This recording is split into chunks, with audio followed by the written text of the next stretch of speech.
सर्वमंगल मांगल्ये शिवे सर्वार्थ साधिके शरण्य त्र्यंबके गौरी नारायणी नमोस्तुते।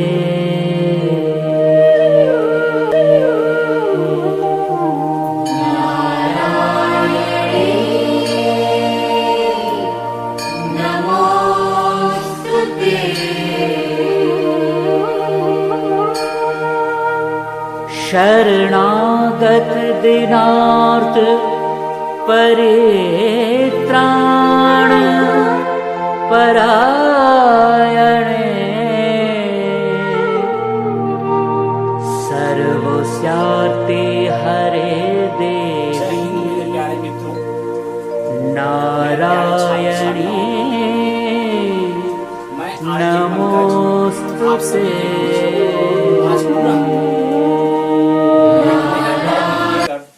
उपस्थित हुआ हूं।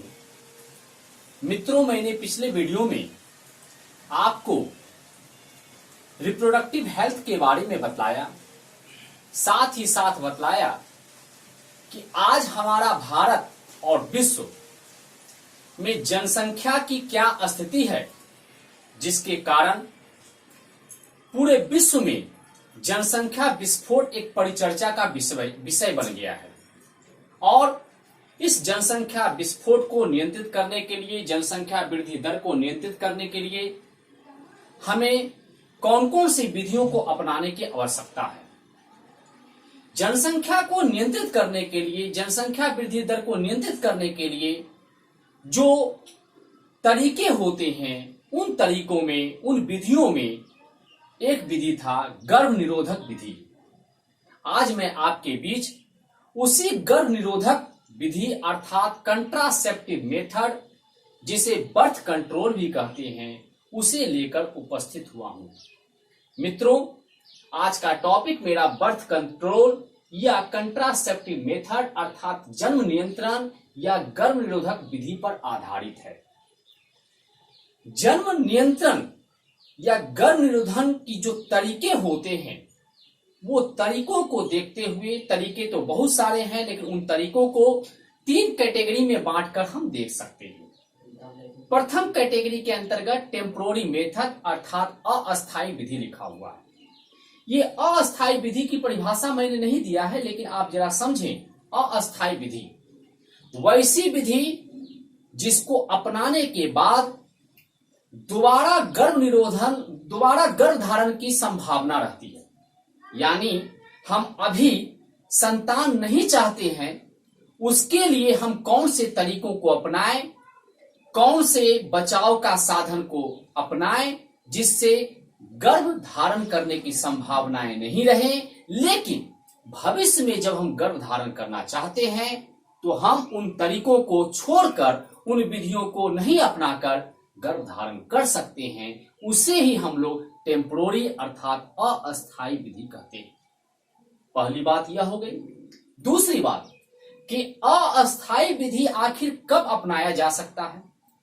अस्थायी विधि तब हम लोग अपनाते हैं जबकि कोई भी कपल अभी अपने लाइफ में सेटल नहीं हुआ है, उसकी इनकम उस स्तर तक नहीं पहुंच पाई है, या वह पारिवारिक रूप से, मेंटली रूप से इस स्थिति को प्राप्त नहीं हो पाया है कि वह संतान को धारण कर सके, संतान का लालन पालन कर सके। इसलिए वह चाहता है कि अभी हमें संतान नहीं प्राप्त हो। वैसे कंडीशन में टेम्पोररी मेथड को अपनाया जाता है। दूसरे टेम्पोररी मेथड वैसे कंडीशन में भी अपनाते हैं जब प्री मैरिटल सेक्सुअल रिलेशनशिप हम लोग हमारे समाज में देखने को मिलता है। अर्थात विवाह से पूर्व अगर हम सेक्सुअल रिलेशन बनाते हैं, लैंगिक संबंध बनाते हैं, तो वैसे संबंधों में इस बात का ख्याल रखा जाता है कि हमें संबंध बनाने के बाद संतान उत्पन्न होने की संभावना नहीं रही। उससे बचने के लिए टेम्पोररी मेथड अपनाते हैं। तीसरी बात तब जरूरी हो जाती है, जबकि प्रथम संतान हो चुका है और हम द्वितीय संतान नहीं चाह रहे हैं, यानी प्रथम और द्वितीय संतान के बीच हम कुछ गैप चाहते हैं, कुछ सालों का हम अंतराल चाहते हैं, तो वैसे कंडीशन में भी अस्थायी विधियां अपनाई जाती है। मतलब कहने का तात्पर्य यह हो गया कि अस्थायी विधि को अपनाकर हम तत्काल में संतान गर्भ धारण करने से हम बच सकते हैं, लेकिन इस विधि को अपनाने के बाद भविष्य में संतान उत्पन्न करने की संभावना बनी रहती है, उसे ही अस्थायी विधि कहते हैं। दूसरा बी नंबर में मैंने लिखा है परमानेंट मेथड।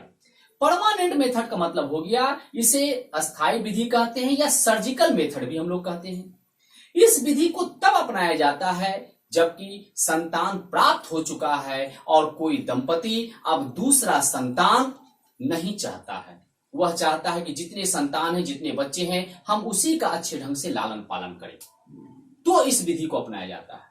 दूसरी बात, इस विधि को वैसे कंडीशन में भी अपनाया जाता है जबकि डॉक्टर अगर हमें यह सुझाव, यह एडवाइस देते हैं कि आप या आपकी पत्नी जो है अगर गर्भ धारण करती है, आपकी पत्नी को अगर संतान होने की संभावना होती है, वह प्रेग्नेंट होती है, तो वैसे कंडीशन में पत्नी को यानी मां को या बच्चे को किसी प्रकार का क्रिटिकल प्रॉब्लम का सामना करना पड़ सकता है, तो वैसे कंडीशन में परमानेंट मेथड अपनाया जाता है।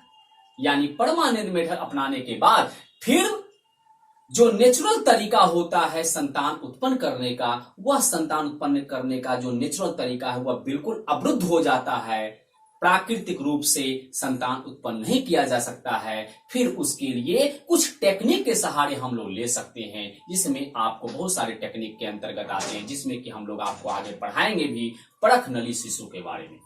अगर कोई पुरुष या स्त्री किसी प्रकार से संतान उत्पन्न करने में सक्षम है या वर्तमान परिस्थिति को देखते हुए संतान उत्पन्न करने से उसे रोका जा रहा है, उसके अंदर के फैलोपियन ट्यूब या किसी भी जो है ओवरी को उसका निकाल दिया जा रहा है, उसके यूटेरस को निकाल दिया जा रहा है, तो अगर कोई एक अंग उससे इसके शरीर से निष्कासित कर दिया जाए, फिर भी वह दंपति अगर चाहता है कि मेरा अपना संतान हो, तो वह संतान परमानेंट मेथड अपनाने के बावजूद भी प्राप्त किया जा सकता है। लेकिन जनन की जो सारी प्रक्रियाएं होती हैं, वह सारी प्रक्रियाएं वह दंपति अकेले नहीं कर सकता है, उसके लिए एडिशनल मेथड का सहारा लेना पड़ता है।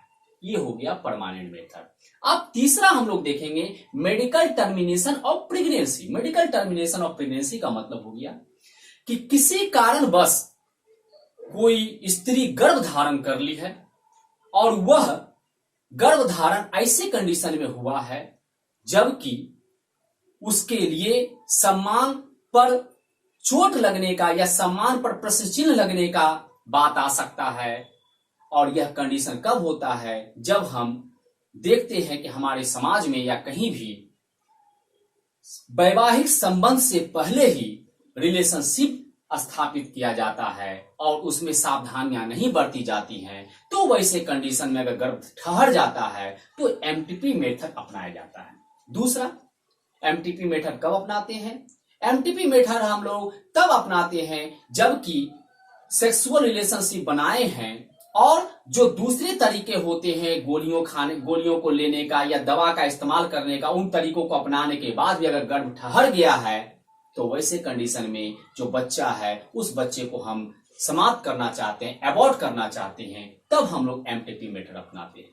तीसरा स्थिति तब हो जाता है जबकि बच्चा जो गर्भ में पल रहा है वह बच्चा मां के लिए या उस बच्चे के लिए किसी प्रकार से हानिकारक हो सकता है, उसके लिए वह जानलेवा साबित हो सकता है, तब हम यह एमटीपी मेथड अपनाते हैं। या फिर एमटीपी मेथड उस कंडीशन में भी अपनाया जाता है जबकि अगर कोई स्त्री गर्भ धारण कर ली है और गर्भ धारण करने के बाद यह पता चलता है कि बच्चे में किसी प्रकार का कोई आनुवांशिक रोग है या बच्चा किसी प्रकार से आपको कोई अपंगता का शिकार है, तो वैसे कंडीशन में भी जो है एमटीपी अपनाया जा सकता है। यानी एमटीपी का मेरा तात्पर्य हो गया मेडिकल टर्मिनेशन ऑफ प्रेगनेंसी, यानी गर्भ धारण करने के बाद चिकित्सीय सहारा लेकर के उस बच्चे को, जो बच्चा घर में कुछ तैयार हो चुका है, उसे समय रहते समाप्त किया जा सके, एबॉर्ट किया जा सके, उसे ही हम लोग एमटीपी कहते हैं।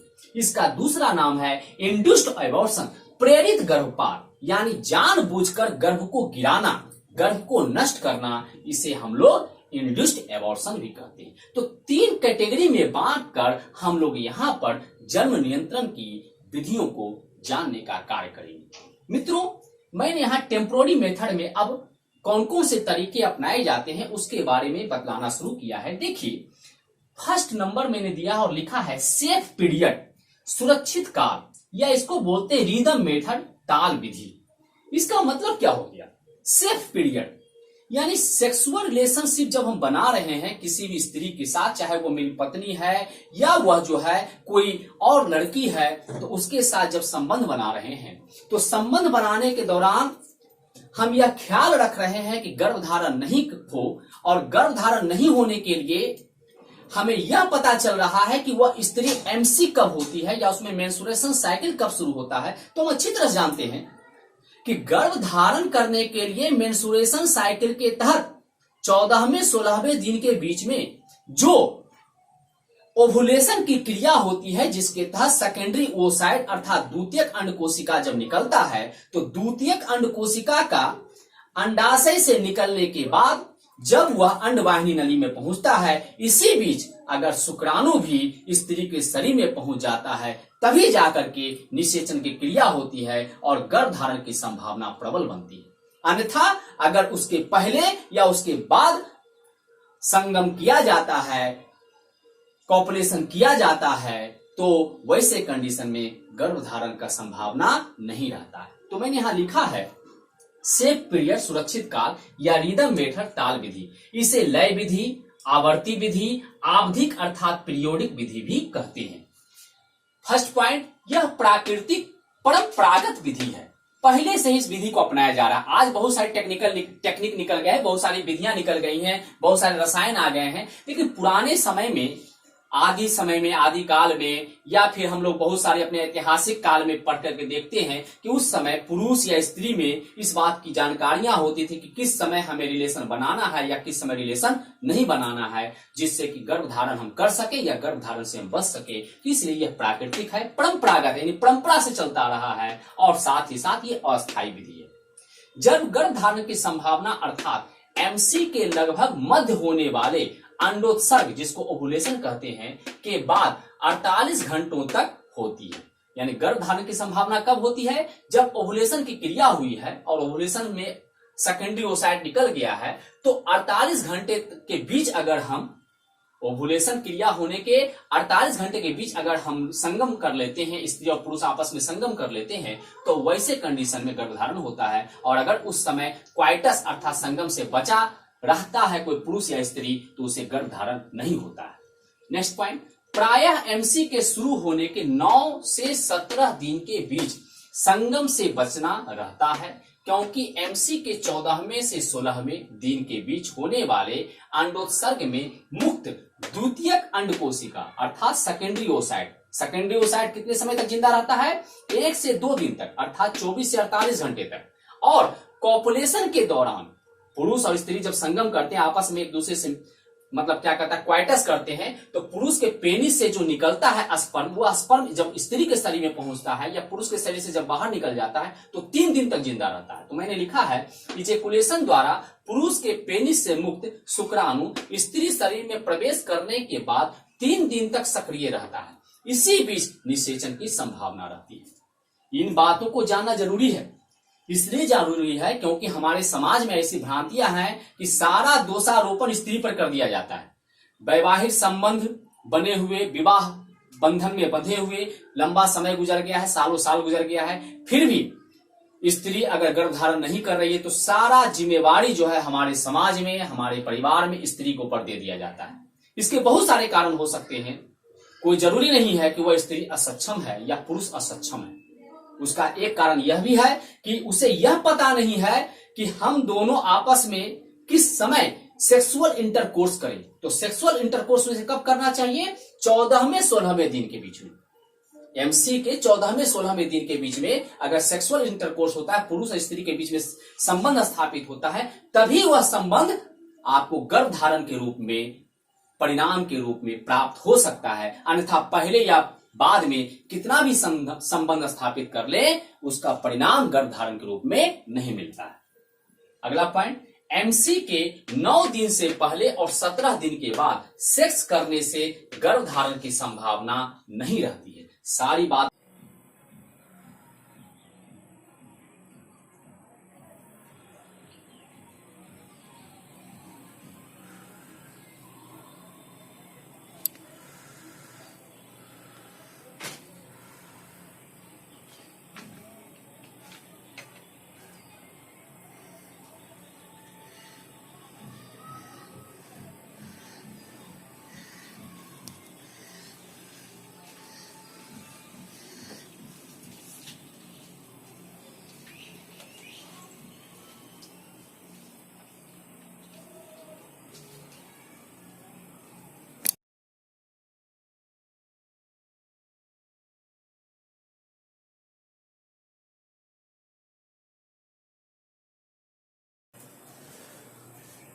प्यारे मित्रों, यहां मैंने second temporary method lactational amenorrhoea, जिसे हम लोग एब्सेंस ऑफ मेंस्ट्रुएशन अर्थात ऋतुस्राव की अनुपस्थिति विधि को बतलाने जा रहे हैं। फर्स्ट पॉइंट में मैंने बतलाया है, शिशु जन्म के बाद जब माता अपने बच्चे को भरपूर स्तनपान कराती है, तब उस कालखंड में एमसी एवं ओवुलेशन नहीं होता है, जिससे गर्भ धारण भी नहीं होता है। अर्थात कहने का मतलब हुआ, किसी स्त्री ने बच्चे को जन्म दिया और बच्चे को जन्म, चाहे वो बच्चा प्रथम चाइल्ड हो, फर्स्ट चाइल्ड हो या सेकेंड चाइल्ड हो, बच्चे को जन्म देने के बाद अगर वह स्त्री अपने बच्चे को पर्याप्त मात्रा में, भरपूर मात्रा में सकिंग ऑफ ब्रेस्ट करवाती है, अर्थात स्तनपान करवाती है, तो बच्चे को दूध पिलाने के कारण उस स्त्री में मेंस्ट्रुएशन साइकिल एमसी नहीं हो पाता है, और साथ ही साथ एमसी के बीच में जो ओवुलेशन की क्रिया होती है, अंड निक्षेपण की क्रिया होती है, वह भी नहीं होता है। जब स्त्री में अंड निक्षेपण नहीं हो रहा है, द्वितीयक अंड कोशिका मुक्त नहीं हो रहा है, तो वैसे कंडीशन में अगर वह स्त्री सेक्सुअल रिलेशनशिप भी स्थापित करती है, तो वैसे कंडीशन में जब पुरुष के शरीर से स्पर्म निकलकर स्त्री के शरीर में जाता है, तो उसे निषेचन करने के लिए द्वितीयक अंडक कोशिका नहीं मिल पाता है, फलतः स्त्री गर्भ धारण नहीं करती है। यानी कहने का तात्पर्य हो गया कि जो स्त्री अपने बच्चे को भरपूर मात्रा में स्तनपान कराती है, उस स्त्री में 6 महीने तक गर्भ धारण करने की संभावना नहीं रहती है। साथ ही साथ जब भरपूर मात्रा में स्तनपान कराएगी, तो इससे कई सारे जो रोग हो सकते हैं स्त्री में, वह रोग होने की संभावना भी टल जाएगा। जैसे हम अच्छी प्रकार से जानते हैं और आगे भी हम लोग पढ़ेंगे कि स्त्रियों में ब्रेस्ट कैंसर एक कॉमन डिजीज के रूप में जाना जाता है, और यह ब्रेस्ट कैंसर, स्तन कैंसर होने का एक मुख्य कारण यह भी है कि वह स्त्री अपने बच्चे को दूध नहीं पिला रही है। उस वजह से भी जो है स्त्री में स्तन कैंसर होने का संभावना रहता है। अगर स्त्री स्तन कैंसर से बचना चाहती है, तो वह अपने बच्चे को भरपूर मात्रा में दूध पिलावे, साथ ही साथ अन्य दूसरे जो इसके बचने के उपाय हैं, उनका भी वह क्या करे, पालन करे। लेकिन अगर दूध पिलाएगी बच्चा को अपना, तो उस कंडीशन में उसका एक कारण तो टर्मिनेट हो जाएगा, यानी एक कारण जो स्तन कैंसर होने का है, उससे बचा जा सकता है। नेक्स्ट पॉइंट मैंने तीसरा लिखा है, क्वाइटस इंटरप्टस, जिसे हम लोग विथड्रॉवल मेथड कहते हैं। नाम से ही समझ में आ रहा है, बाह्य रसस्खलन। जब स्त्री और पुरुष एक दूसरे से संगम कर रहे होते हैं, क्वाइटस कर रहे होते हैं, सेक्सुअल इंटरकोर्स कर रहे होते हैं, तो जब उत्तेजना की चरम सीमा पर पुरुष पहुंचता है, तो उसके पेनिस से, उसके शिश्न से, उसके लिंग से सीमेन अर्थात ब्रिय निकलने वाला रहता है, और सीमेन के साथ स्पर्म भी मौजूद रहता है, शुक्राणु भी मौजूद रहता है। जब पुरुष को ऐसा लगे कि हम स्त्री के साथ जब संगम कर रहे हैं, रिलेशन बना रहे हैं, और अब मेरे पेनिस से स्पर्म और सीमेन निकल सकता है, रिलीज हो सकता है, तो ऐसा एहसास होने से पहले ही, एहसास होने से के साथ ही वह क्या करे, अपने पेनिस को पुरुष स्त्री के भेजाइना से बाहर निकाल ले। यानी दोनों के बीच में जो सेक्सुअल प्ले चल रहा है, वह सेक्सुअल प्ले को क्या कर दे, बीच में खंडित कर दे, रोक दे। तो ऐसे कंडीशन में उसके पेनिस से रिलीज होने वाला सीमेन और स्पर्म स्त्री के शरीर में नहीं जा पाएगा और स्त्री जो है गर्भ धारण नहीं कर पाएगी। एक ये भी आपका विधि है। नेक्स्ट हम लोग देखेंगे, लेकिन इस विधि में आप एक बात ध्यान रखिए, इसके लिए आत्मनियंत्रण होना बहुत जरूरी है। अगर, क्योंकि जब उत्तेजना की चरम सीमा पर पुरुष रहता है ना, तो वह जो है नहीं चाहते हुए भी जो है अपने आप को रोक नहीं पाता है, और उस कंडीशन में क्या होता है, उसके पेनिस से स्पर्म निकल जाता है, सीमेन निकल जाता है और स्त्री के शरीर में चला जाता है। या निकालते निकालते भी, दोनों एक दूसरे से अलग होते होते भी कुछ बूंदे, उसके कुछ मात्रा अगर भेजाइना में मुक्त हो गई है, तो वैसे कंडीशन में भी जो है आपको स्पर्म अंदर चले जाने का और निषेचन होने का, गर्भ धारण करने का प्रबल संभावना रह सकता है। इसलिए इसमें सतर्कता भी जरूरी है और आत्मनियंत्रण भी जरूरी है। नेक्स्ट हम लोग देखेंगे बैरियर मेथड। बैरियर मेथड में कई सारी विधियां आती हैं, कई सारे इसके अंदर तरीके आते हैं। तो इसमें जिन तरीकों का इस्तेमाल होता है, जिन विधियों का इस्तेमाल होता है, वह विधि रासायनिक और यांत्रिक साधनों पर निर्भर करता है। अब इसमें से पहला मैंने यहां बतलाया है मेल कॉन्डम।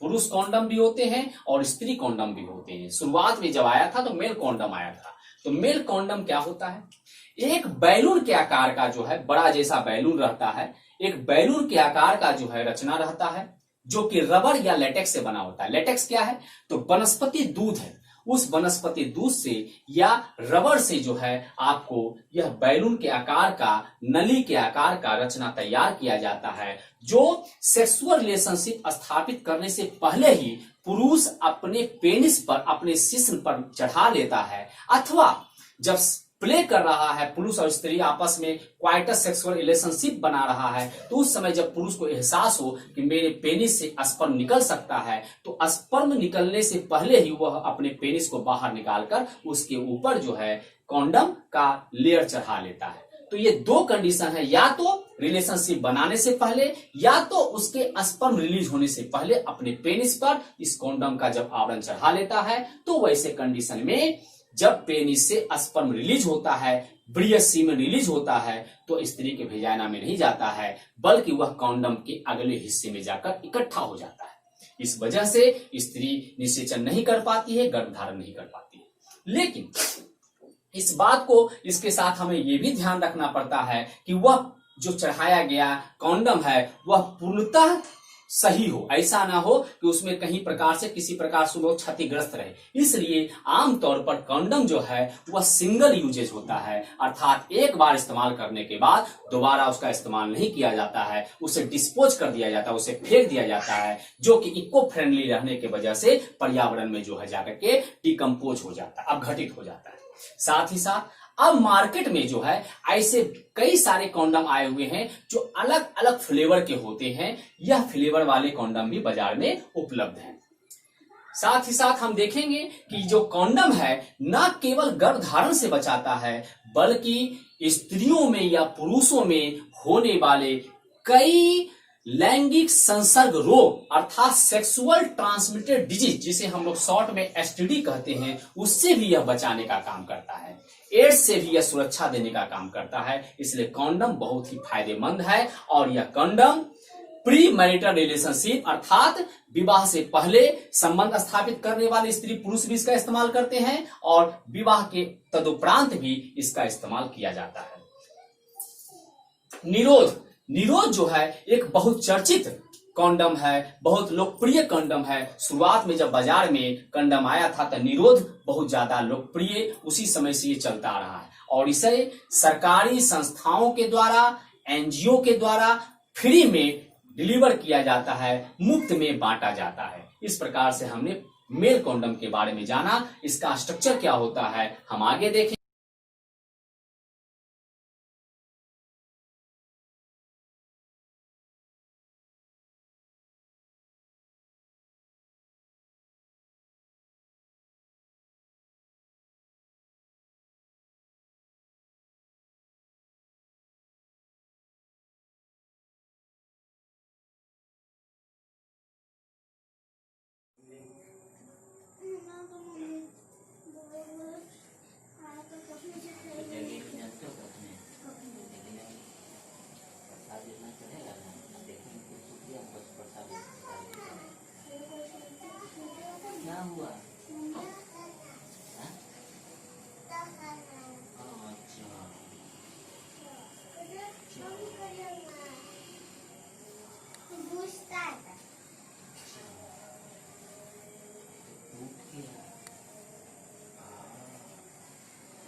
मेरे दोस्तों, यहां मैंने फीमेल कॉन्डम के बारे में जानकारी दिया है।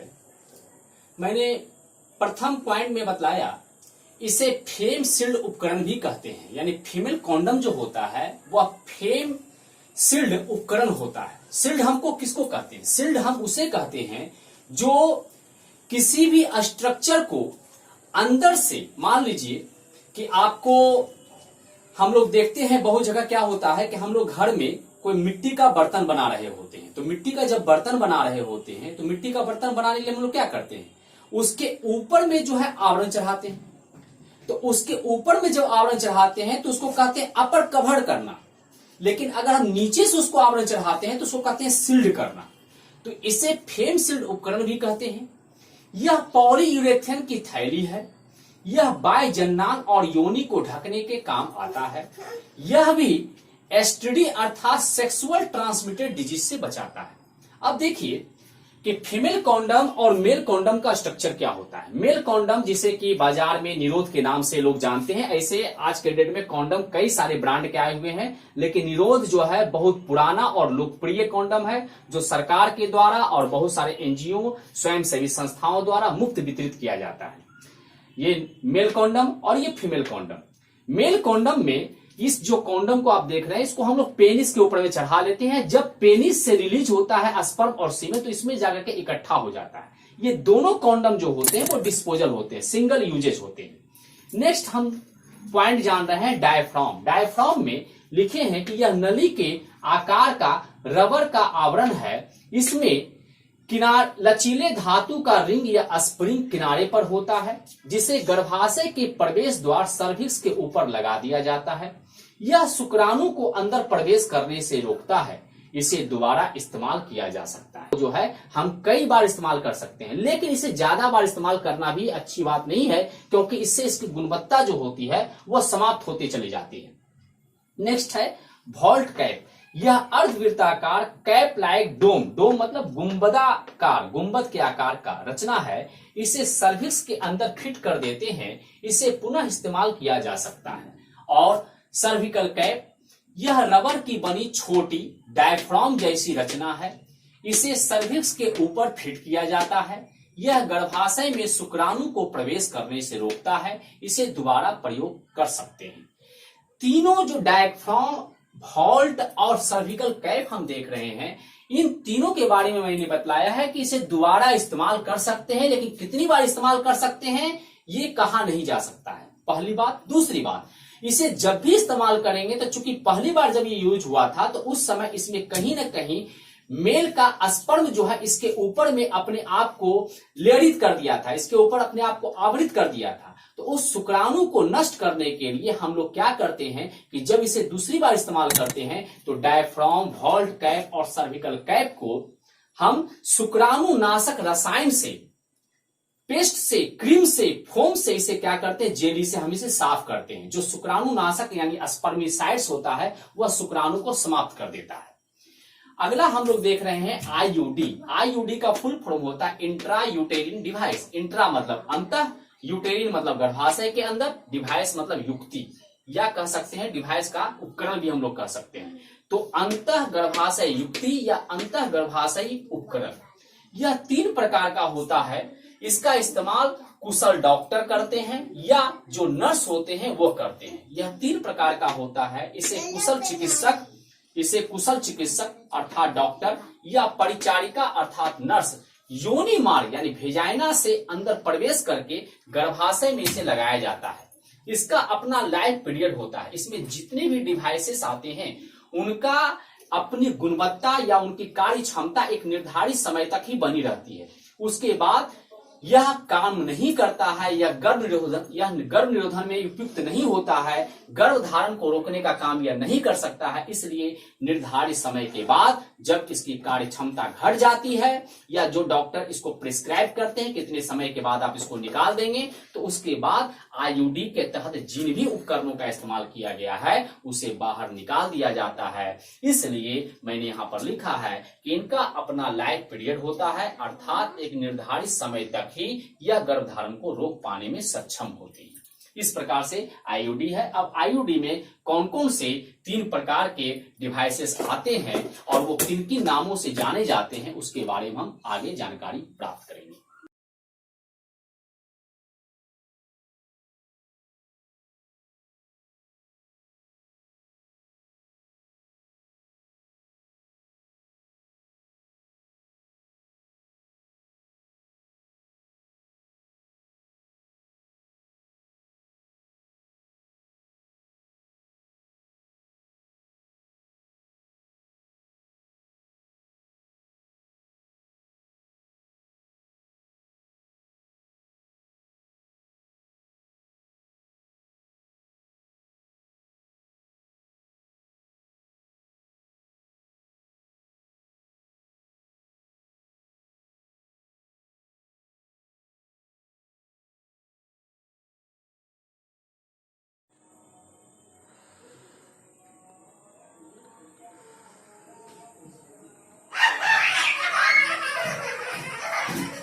हल्ला नहीं करो बेटा, हल्ला नहीं करो,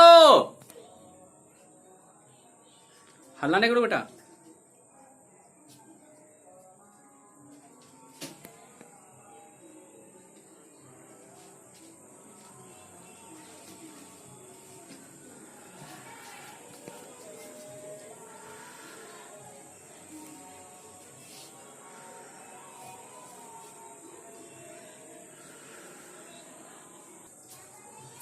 दोस्तों, यहां मैंने कुछ आईयूडी जो मैंने बतलाया कि 3 तरह के आईयूडी होते हैं उसके बारे में मैंने यहां जानकारी दिया है। ए में इनर्ट या इनएक्टिव आईयूडी अर्थात अक्रियाशील आईयूडी के बारे में बतलाया। यह पॉलीएथिलीन की बनी होती है। यह बेरियम सल्फेट या स्टेनलेस स्टील के साथ संसेचित होती है। एग्जाम्पल में लिप्पस लूप। इसकी सही क्रियाविधि ज्ञात या स्पष्ट नहीं है, यानी ये किस प्रकार से फंक्शन करता है ये पता नहीं है, लेकिन इतना जरूर पता है कि इसका रिजल्ट क्या होता है, ये किस लिए इस्तेमाल किया जा सकता है, कौन सा प्रभाव ये दिखलाता है। कार्य शैली पता नहीं है, लेकिन यह जरूर पता है कि यह लिप्पस लूप जो होता है या इनएक्टिव आईयूडी जो होता है वह गर्भधारण को रोकने में मदद करता है। बी में कॉपर रिलीजिंग आईयूडी। इसे आयनित कॉपर रखने वाला कॉपर आईएस कहते हैं, यानी ये आयनित होता है जो 50 म्यू जी प्रतिदिन की दर से धीरे धीरे तांबा मुक्त करता है। यह स्थानीय जननरोधी एंटी फर्टिलिटी प्रभाव वाला होता है।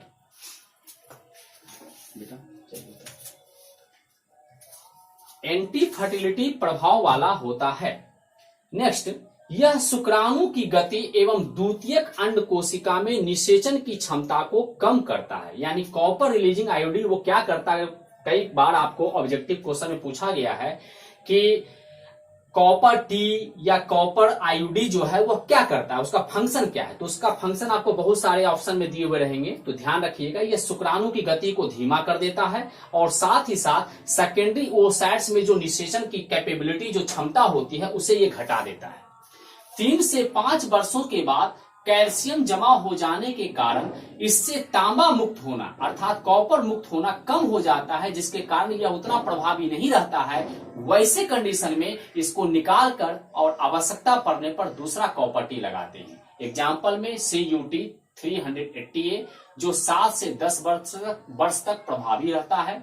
एग्जाम्पल में CUT 200, multi load CUT 250, multi load CUT 375, CUT 380A, CU7, ये सारे जो होते हैं वो कॉपर रिलीज करने वाले आईयूडी होते हैं। सी और अंतिम हार्मोन रिलीजिंग आईयूडी, इसमें प्रोजेस्टेरोन प्रोजेस्टेशन, इसमें प्रोजेस्टेशन अर्थात प्रोजेस्ट्रॉन आईयूडी, लेवोनॉर्जेस्ट्रल LNG जिसे हम लोग कहते हैं आईयूडी आते हैं। ये दोनों गर्भाशयी इंडोमेट्रियम परिवर्तन और सर्विकल म्यूकस की मोटाई को घटा देते हैं। यानी इंडोमेट्रियम में जो परिवर्तन हो रहा है उस परिवर्तन को प्रभावित करता है, क्योंकि गर्भ धारण करने के दौरान इंडोमेट्रियम में ही गर्भ धारण की क्रिया होती है, तो उससे ये परिवर्तन को प्रभावित करते हैं। और साथ ही साथ सर्विकल म्यूकस की मोटाई को घटा देता है, क्योंकि सर्विक्स क्या हो जाते हैं उस दौरान जो है वो बंद हो जाते हैं, ताकि आपका जो मेंस्ट्रुएशन साइकिल चल रहा है वह मेंस्ट्रुएशन साइकिल नहीं चल पावे, या बच्चे का पूर्ण रूप से विकास होने से पहले बच्चा जो है किसी वजह से बाहर एबॉर्ट नहीं हो जाए। इसलिए रोकने का सबसे प्रमुख रीजन यह होता है कि जो सर्विक्स का जो मार्ग होता है वहां म्यूकस की थिकनेस बढ़ जाती है। तो जब हम हार्मोन रिलीजिंग करने वाले आईयूडी का इस्तेमाल करते हैं जिसमें प्रोजेस्टेशन और लेवोनॉर्जेस्ट्रल आते हैं, वह क्या काम करते हैं कि वह सर्विकल म्यूकस के मोटाई को घटा देता है। और 7th पॉइंट में मैंने लिखा है केमिकल मेथड। यह लैक्टिक अम्ल, बोरिक अम्ल, साइट्रिक अम्ल, जिंक सल्फेट, पोटासियम परमैंगनेट का बना स्पर्मिसाइड्स अर्थात शुक्राणुनाशक होता है। इसमें डेल्फिन क्रीम, परसेप्टिक जेल, बोल पार क्रीम, एरोसोल झाग, क्लोरीमीन और कॉन्टेप इत्यादि। आज के इस वीडियो सेशन में मैंने आपको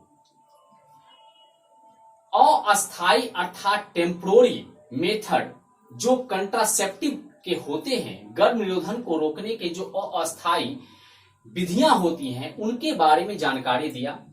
कल मैं आपको इसके अन्य जो मेथड होते हैं जिसमें आपको इंजेक्शन आता है, ओरल कंट्रासेप्टिव पिल्स आते हैं, इनके बारे में जानकारी दूंगा।